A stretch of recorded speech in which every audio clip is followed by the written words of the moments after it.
Nós vamos abrir a palavra do Senhor no Evangelho de Jesus, narrado por João, capítulo de número 4. Hoje nós estamos encerrando essa série de exposições apenas no capítulo 4 de João.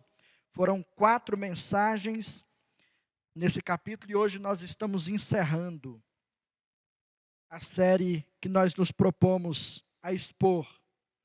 Eu gostaria que você acompanhasse João capítulo 4, do versículo 31 em diante. Assim nos diz a boa palavra de Deus. Enquanto isso, seus discípulos lhe pediram: Rabi, come. Ele, porém, respondeu: tenho uma comida para comer que vós não conheceis. Então, os discípulos diziam uns aos outros: acaso alguém lhe trouxe o que comer? E disse-lhe Jesus: a minha comida é fazer a vontade daquele que me enviou e completar a sua obra. Não dizeis vós, faltarem ainda 4 meses para a colheita? Mas eu vos digo, levantai os olhos e vede os campos já prontos para a colheita. Quem colhe já recebe recompensa e ajunta fruto para a vida eterna, para que se alegrem juntos o que semeia e o que colhe. Assim, o ditado é verdadeiro: um é o que semeia e outro é o que colhe. Eu vos enviei para colher onde não trabalhastes. Outros trabalharam e vós recebestes o trabalho deles. E muitos samaritanos daquela cidade creram nele, por causa da palavra da mulher que testemunhava: ele me disse tudo quanto tenho feito. Então os samaritanos foram até ele e pediram-lhe que ficasse. E ele ficou ali 2 dias. E muitos outros creram por causa da sua palavra. E diziam à mulher: já agora, não é pela tua palavra que cremos, pois agora nós mesmos temos ouvido e sabemos que este é verdadeiramente o Salvador do mundo. Que o Senhor Deus nos abençoe, para nós entendermos a boa palavra dele nessa noite. Amém.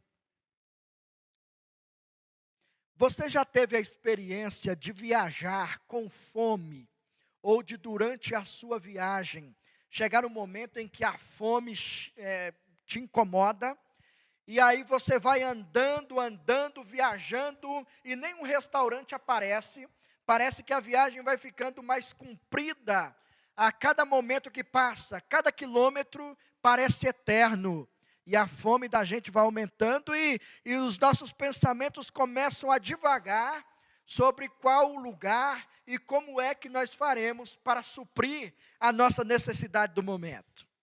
Esta é uma experiência terrível. Talvez você já tenha enfrentado isso.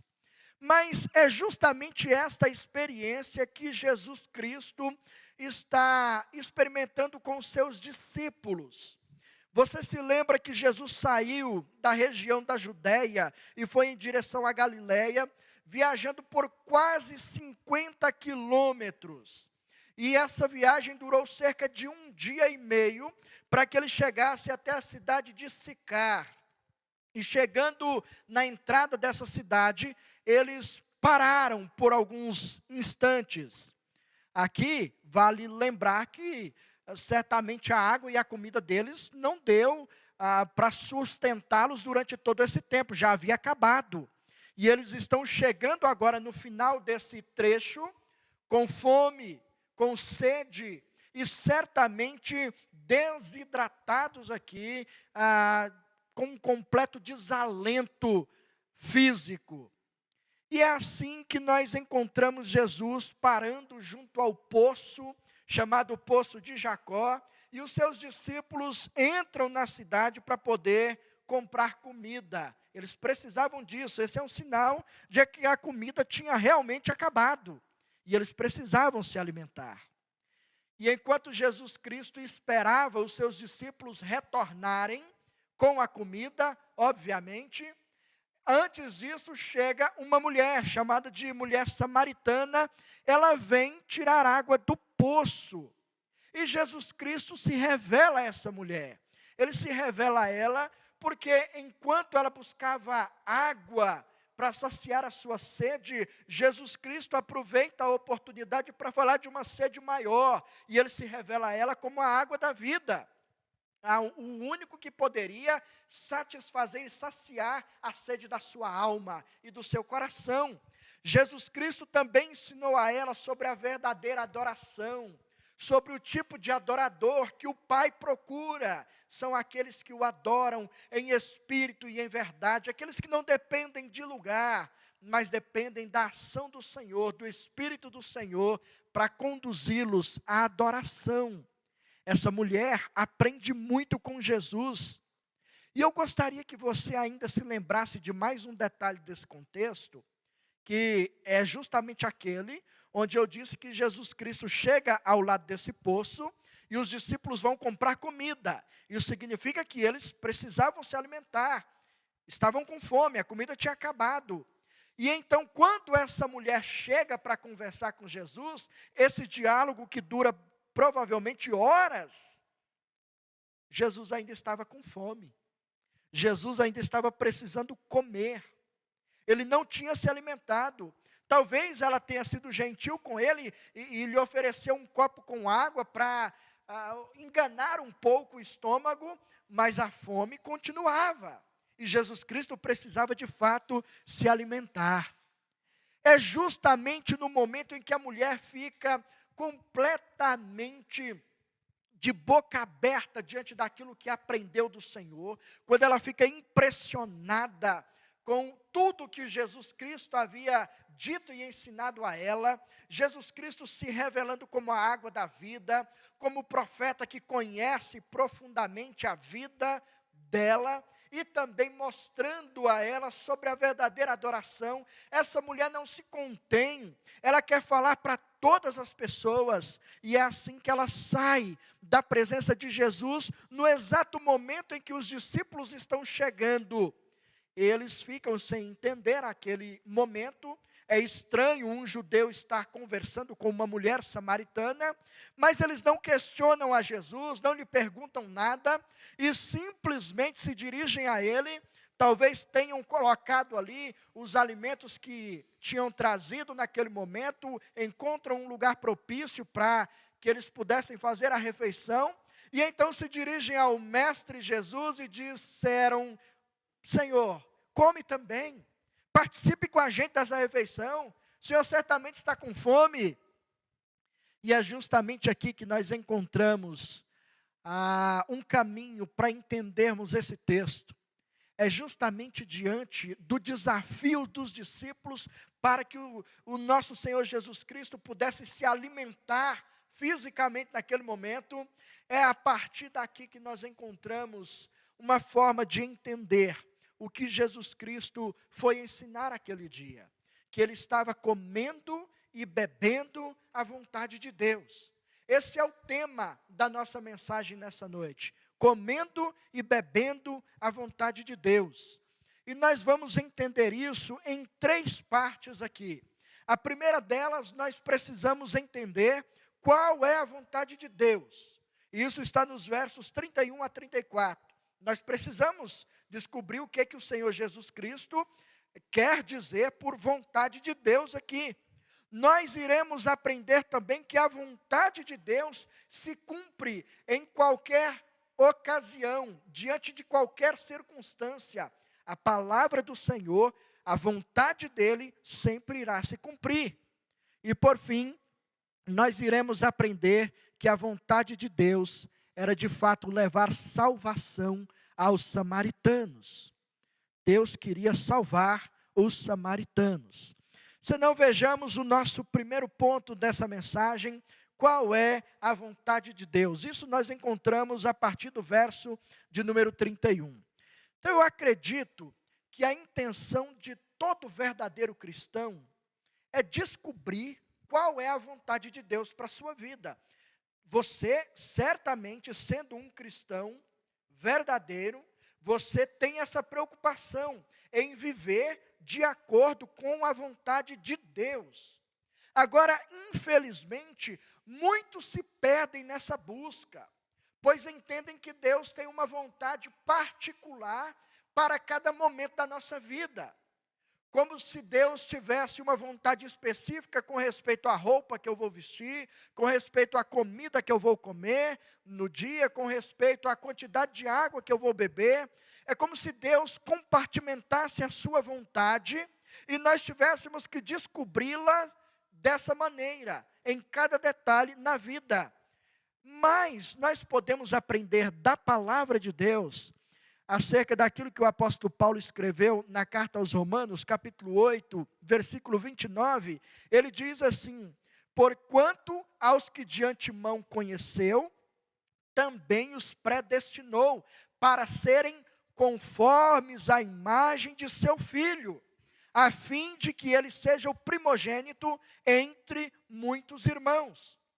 Nesse texto, o apóstolo Paulo traz para nós a revelação de qual é a vontade de Deus para cada um dos seus filhos. E a vontade de Deus é que nós sejamos iguais ao seu Filho Jesus. Que a nossa vida seja semelhante à de Jesus. Que o nosso caráter seja transformado à semelhança ao caráter do nosso Mestre. Então isso significa que você precisa entender que o seu trabalho, que o seu casamento, que as suas amizades, que o seu lazer, tudo isso deve contribuir para implantar o caráter de Cristo na sua vida. Não significa que Deus terá uma vontade específica para cada uma dessas áreas, mas significa que em meio a essas experiências que você tem na vida, você então se aproxime daquilo que Deus quer para você. Como que eu posso ter um casamento de acordo com a vontade de Deus? Como que eu posso ter um trabalho que glorifica a Deus? Então é a maneira como eu me conduzo na situação que me aproximará da boa, perfeita e agradável vontade de Deus. Então nós descobrimos, por meio desse texto, qual é a vontade de Deus para os cristãos. Deus quer nos fazer sermos ou nos tornarmos à semelhança de Jesus. Essa é a vontade dele para nós. Agora, quando nós olhamos para esse texto, e Jesus Cristo respondendo aos seus discípulos sobre a possibilidade dele comer ali, a oferta de comida, ele diz: a minha comida é fazer a vontade daquele que me enviou e completar a sua obra. Então cabe a pergunta: qual era então a vontade de Deus para Jesus? Nós sabemos qual é para a nossa vida, é sermos como Jesus, mas e a vontade de Deus para com a vida do nosso Senhor? O contexto desse texto nos ajuda a entender qual que era de fato a vontade de Deus revelada para o nosso Senhor Jesus. Embora os discípulos não estivessem entendendo aquela resposta do nosso Senhor, e eles desconfiaram que talvez alguém pudesse ter levado comida para Jesus enquanto eles estavam fora, foi isso que eles ficaram cochichando uns com os outros. Mas eu e você sabemos que nada disso aconteceu. Enquanto ele estava com a mulher samaritana, não teve refeição. Ele simplesmente falou do evangelho para ela. Então, o que é que Jesus está falando aqui? Ou de que alimento é que ele está falando aqui? E quando nós nos voltamos para o verso de número 4 desse mesmo capítulo de João, nós conseguimos a resposta sobre essa pergunta que nós temos levantado aqui. Qual era a vontade de Deus para Jesus? Olha o versículo 4 de João, capítulo 4, nos diz assim: e era-lhe necessário atravessar a província de Samaria. Sabemos que o caminho por Samaria, e da Judéia para Galiléia, passando por Samaria, certamente era o mais curto. Mas teria sido esse o ponto decisivo para que Jesus escolhesse passar por Samaria? Nós sabemos também que, ainda que fosse o trajeto mais rápido, era um caminho com muitos desafios culturais. Você se lembra que os judeus e os samaritanos não tinham um bom relacionamento. Um judeu certamente iria se submeter a um caminho mais distante para que ele não se encontrasse com um samaritano. Então, não foi por isso que Jesus Cristo escolheu passar por lá, e nem é por isso que o texto nos diz que era necessário Jesus passar por Samaria. Então, nós só podemos admitir que a escolha de Jesus tem relação com a vontade de Deus. A escolha de Jesus em passar por Samaria tem uma relação íntima e profunda com a vontade de Deus. O horário que Jesus decidiu sair da Judéia para a Galiléia, a escolha pelo caminho, a parada justamente em Sicar, junto ao poço de Jacó, especialmente a mulher que vai ao poço em um horário incomum. Aquele não era o horário comum para que as mulheres fossem ao poço retirar água. Nada disso é obra do acaso, mas é obra da mão divina, conduzindo Jesus para fazer a vontade do Pai. Nós admitimos então que a vontade de Deus para Jesus era que ele fosse até aquele local, se encontrasse com aquela mulher, falasse do evangelho para ela, e ela então pudesse também compartilhar o evangelho com outras pessoas. Esta era a vontade de Deus para Jesus. Mas Jesus teve que sentir sede, Jesus teve que sentir fome, Jesus teve que ficar cansado juntamente com seus discípulos. E é assim que muitas vezes a vontade de Deus se apresenta para nós. Primeiro apresentando privações e limitações, para que nós possamos futuramente conhecer um bem maior, para que nós possamos futuramente contemplar a gloriosa mão de Deus e os propósitos eternos de Deus se cumprindo através da nossa vida. Em alguns momentos, nós precisamos sofrer, para que o Senhor execute os seus planos que são eternos. Então nós aprendemos aqui qual era a vontade de Deus relacionada a Jesus Cristo. Mas eu quero te dizer também que essa vontade de Deus se cumpre independente de qualquer coisa. Não há quem possa parar os intentos de Deus. E nós entendemos isso a partir do versículo 35, aí do nosso texto em estudo. Nessa segunda parte, Jesus mostra que a vontade de Deus é de fato imbatível. Imbatível. Não há quem possa pará-lo. Não há quem possa, de fato, impedir o Senhor de cumprir com seus intentos. Na agricultura, existem dois movimentos que são comuns. Não são apenas comuns, mas são fundamentais. E os movimentos são plantar e colher. Existe um tempo em que é o momento de lançar a semente no solo, sob a fé do agricultor de que aquela semente vai germinar e ela vai gerar frutos. O agricultor lança a semente no solo com fé de que o seu trabalho vai prosperar. Esse é o primeiro movimento. Alguns meses se passam e chega também o momento de colher. O agricultor colhe o fruto daquilo que ele lançou na terra, fruto da sua fé, fruto do seu trabalho, fruto do seu labor.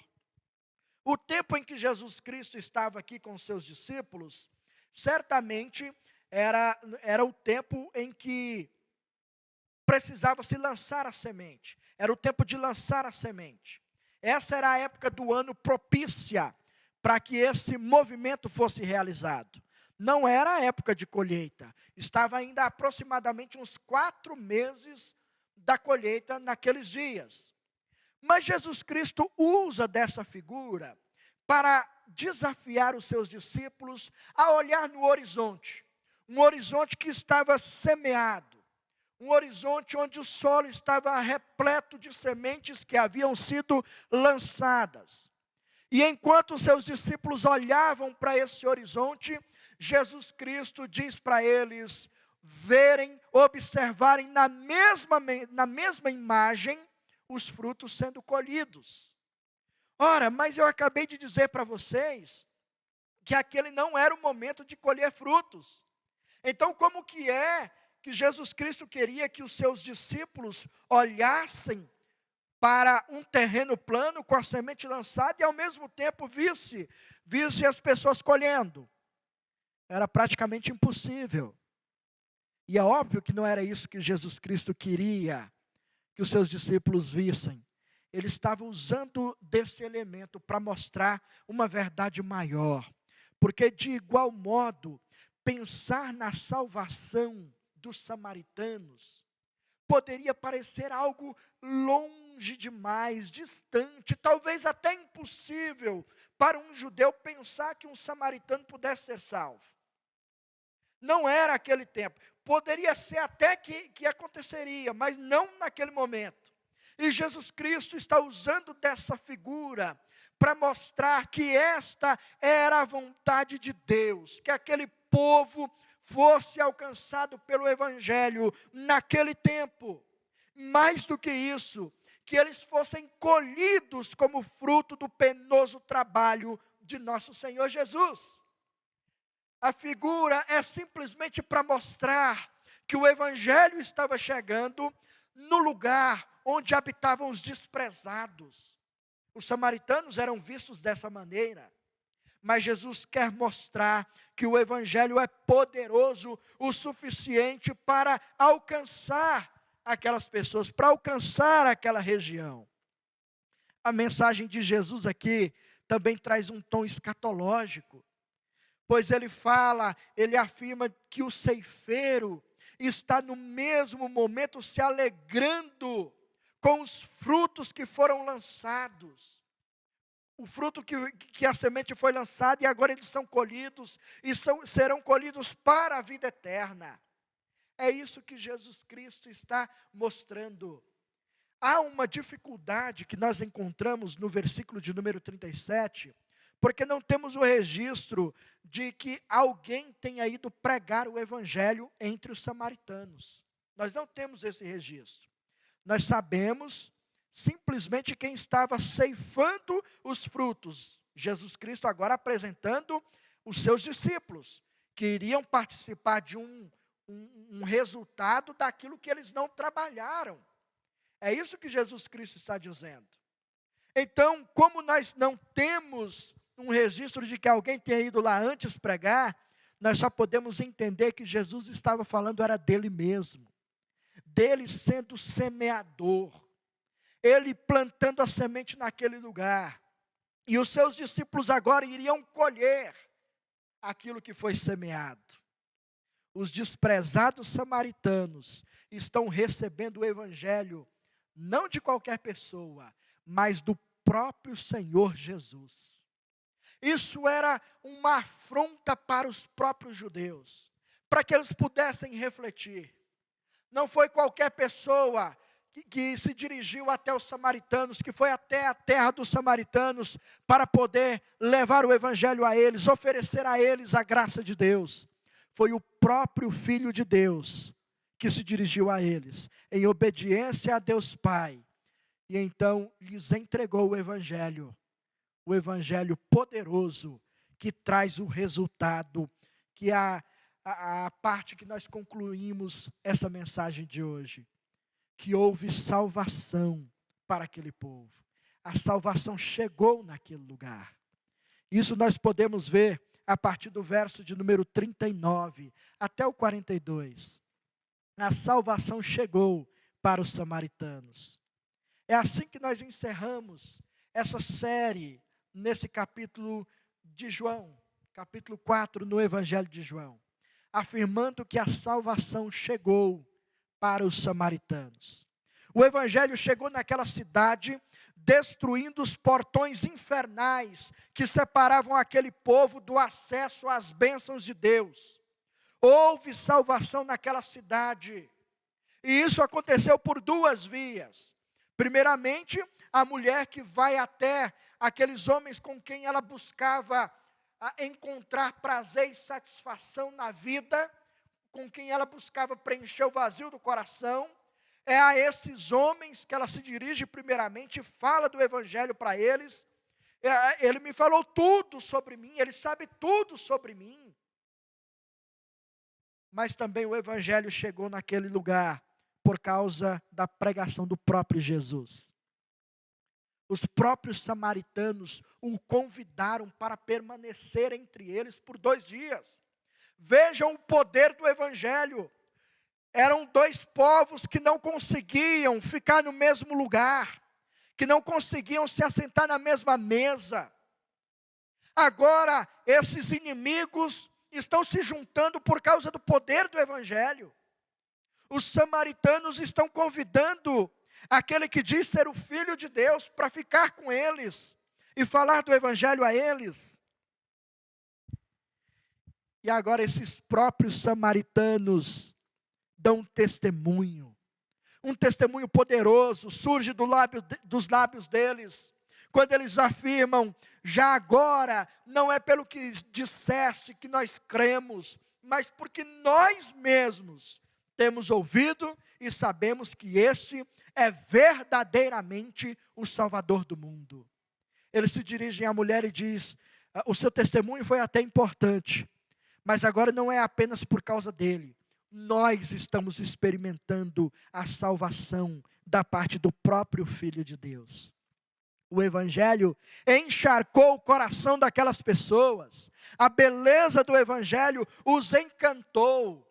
E isso realmente resulta em salvação.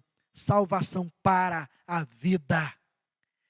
E diante disso, irmãos, nós podemos encontrar algumas aplicações importantes e necessárias para todos nós. Primeiramente, você precisa se lembrar-se de que agora você já descobriu qual que é a vontade de Deus para a sua vida. Você sabe qual é a vontade de Deus para você? Ele quer que você seja como o filho dele.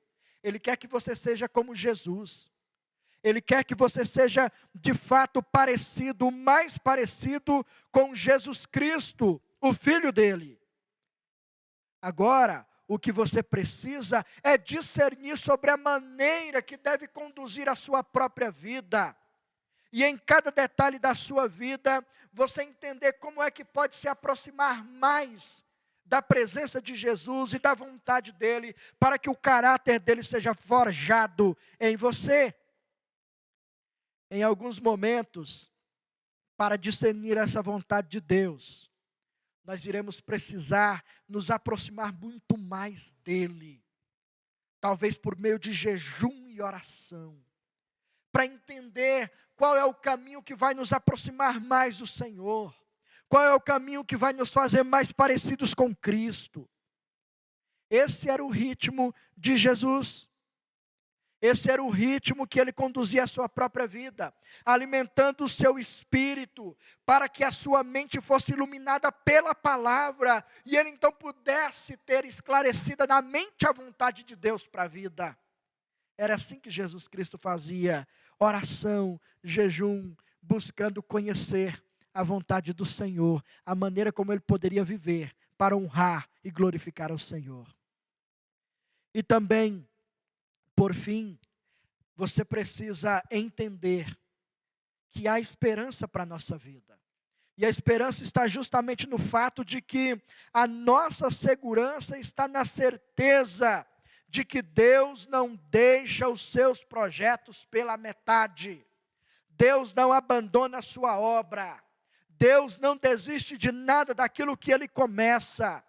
E é por isso que Ele jamais vai desistir da obra dele que foi começada na sua vida, para forjar o caráter do Filho dele em você. Deus não vai desistir disso. O apóstolo Paulo nos ensinou, lá em Filipenses capítulo 1, versículo 6, estou plenamente certo de que aquele que começou a boa obra em nós, há de completá-la até o dia de Cristo Jesus. Ele começou uma boa obra na nossa vida e Ele vai completar essa obra no dia de Cristo Jesus. Além disso, nós precisamos nos lembrar de que não existe inimigo forte o suficiente para embargar a obra do Senhor na nossa vida.